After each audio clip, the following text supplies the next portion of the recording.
It wasn't the flavor that caught my attention, it was the capsule. Emily, after all this time, you're really trying to kill me. Everyone was celebrating my sister's wedding until I discovered a deadly secret on my plate. Who could want me dead?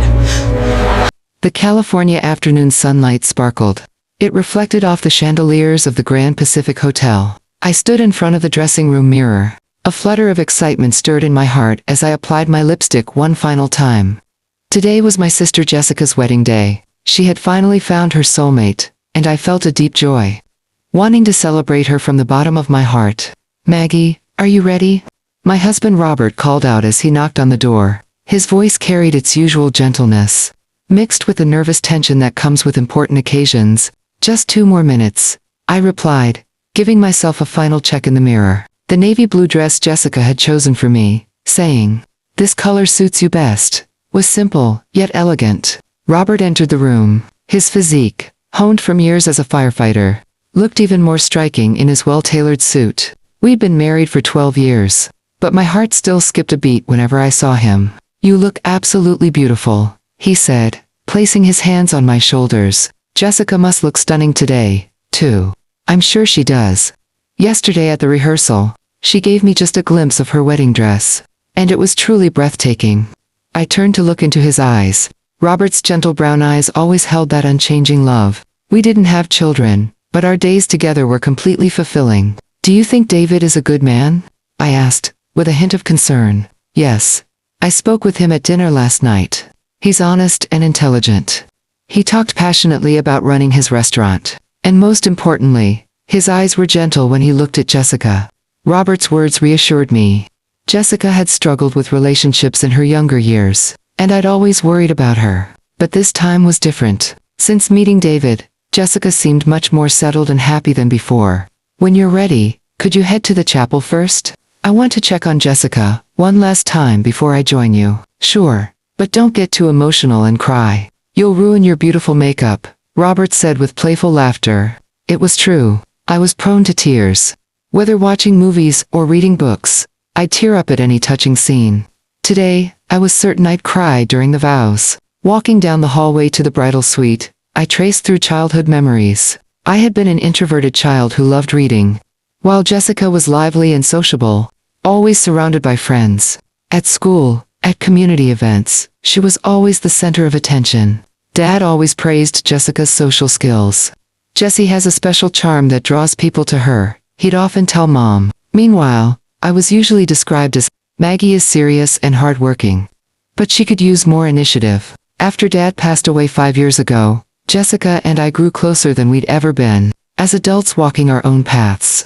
The childhood competitiveness had naturally faded, especially after spending Dad's final days together. We'd come to appreciate the importance of family bonds. When I knocked on the bridal suite door, I heard Mom's voice from inside. "Margaret, come in, dear." Entering the room, I saw a bride more beautiful than I could have imagined. Jessica's wedding dress was a classic design with delicate lace, accents on silk satin, perfectly highlighting her natural beauty. "Jessie, you look absolutely gorgeous." My voice trembled slightly with emotion. Jessica turned and smiled. Her smile held that special radiance that only truly happy women possess. "Thank you, Maggie. You look wonderful, too." Mom, making final adjustments, said, "You both look so beautiful. Your father must be watching over this day from heaven." The 3 of us held hands and shared a quiet moment together. The chapel at the Grand Pacific Hotel was decorated like a scene from a movie. White roses and calla lily bouquets adorned the altar, and crystal chandeliers hanging from the ceiling sparkled in rainbow colors. Under the afternoon sunlight.com, over 100 guests sat quietly, waiting for the ceremony to begin in the solemn atmosphere. "I see those are Jessica's college friends over there," Robert whispered to me. They were dressed in beautiful gowns, chatting with affection for the bride. Jessica had been popular since her student days and had maintained close relationships with many friends after graduation. I truly admired that about her. When the organ began to play, the entire venue fell silent. David took his place at the altar with the minister. He looked a bit nervous, but his expression was filled with deep love and determination. He was a man with quiet charm, who had also achieved success as a restaurant owner. I could understand why Jessica had chosen him. The music announcing the bride's entrance began. Everyone in the venue turned around. First, the bridesmaids walked down the aisle beautifully. Then, finally, Jessica appeared, supported by Mom's arm. I gasped, though I thought she looked beautiful in the dressing room. Seeing my sister in the sacred atmosphere of the chapel surpassed even that beauty. The train of her dress spread gracefully across the floor, and her veil fluttered gently with each step. Mom walked with pride, and perhaps a touch of melancholy, as she held Jessica's arm. As Jessica walked down the aisle, she smiled at each guest. When our eyes met, she gave me an especially warm smile. In that moment, tears nearly spilled from my eyes. My sister looked so truly happy, and I was overjoyed. When she reached David, Mom placed Jessica's hand in his. The moment they gazed at each other, touched everyone in the venue. There was that special glow that only two people in love possess. The minister solemnly began the ceremony. Dearly beloved, we are gathered here today to celebrate the marriage of David, Harrison, and Jessica Winston. As the minister's words echoed through the venue, I remembered Jessica as a child. I could see her playing dress-up in a toy wedding dress, holding wedding ceremonies with her dolls. Even then, she'd harbored dreams of marriage.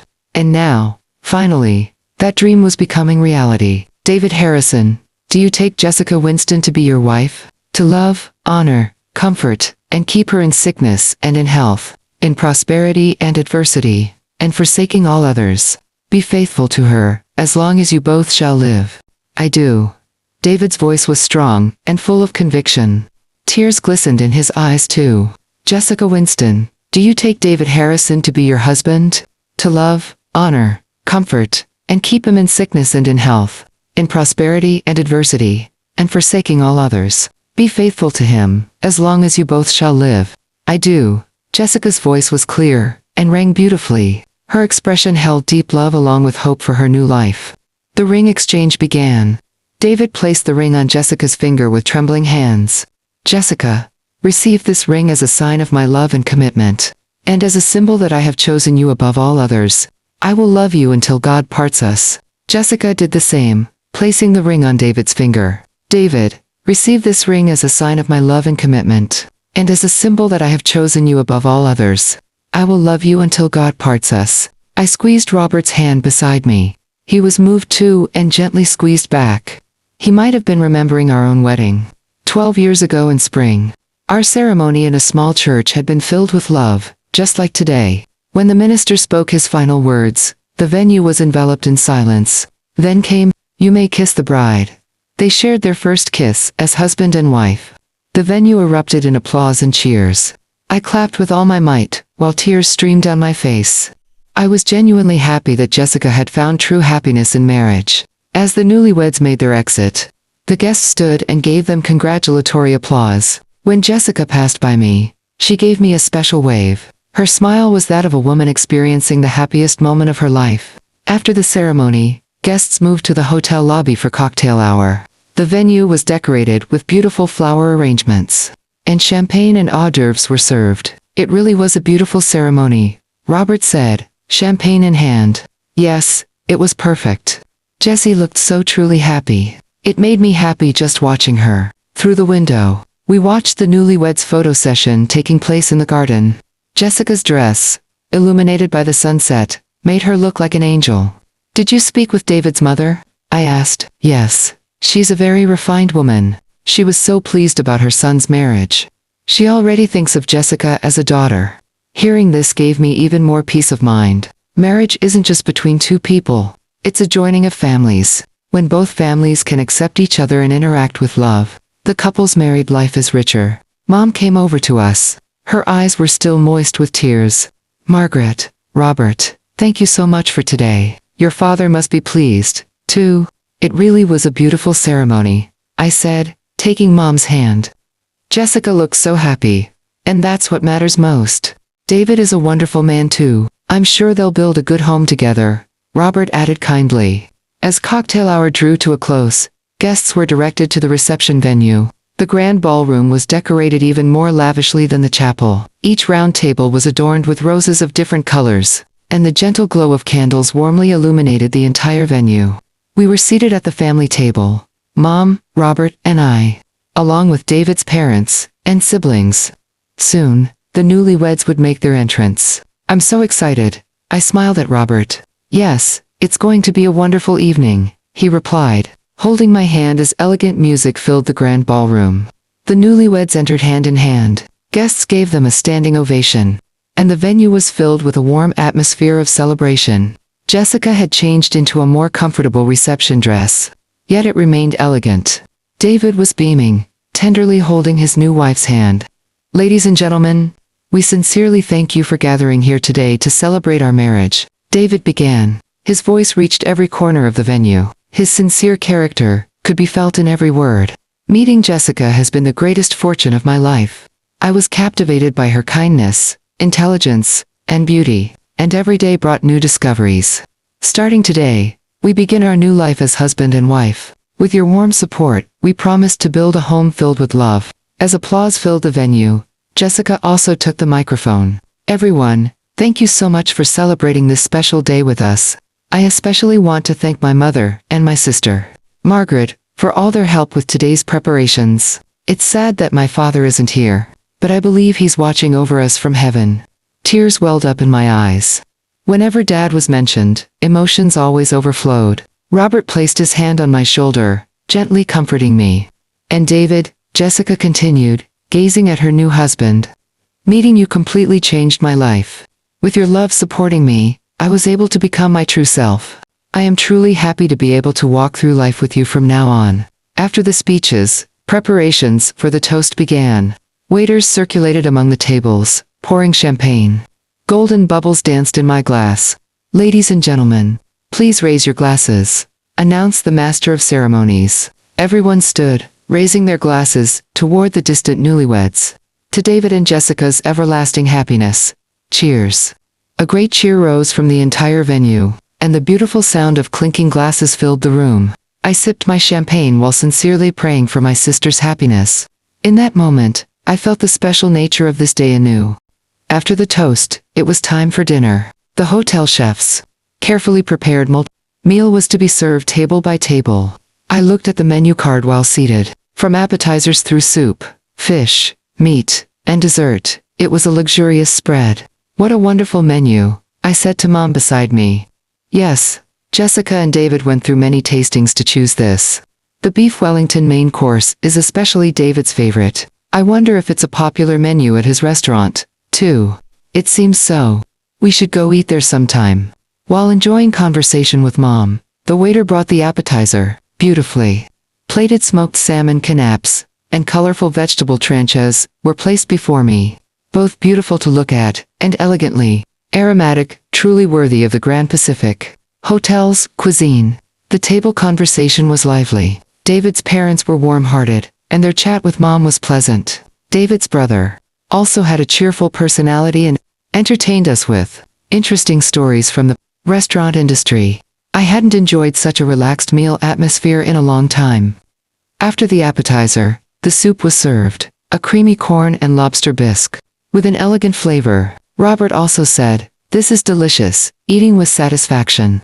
"Fish course is next," I said with anticipation. But then it happened. Robert, who had been watching the waiters bring the fish course from the kitchen, suddenly changed expression.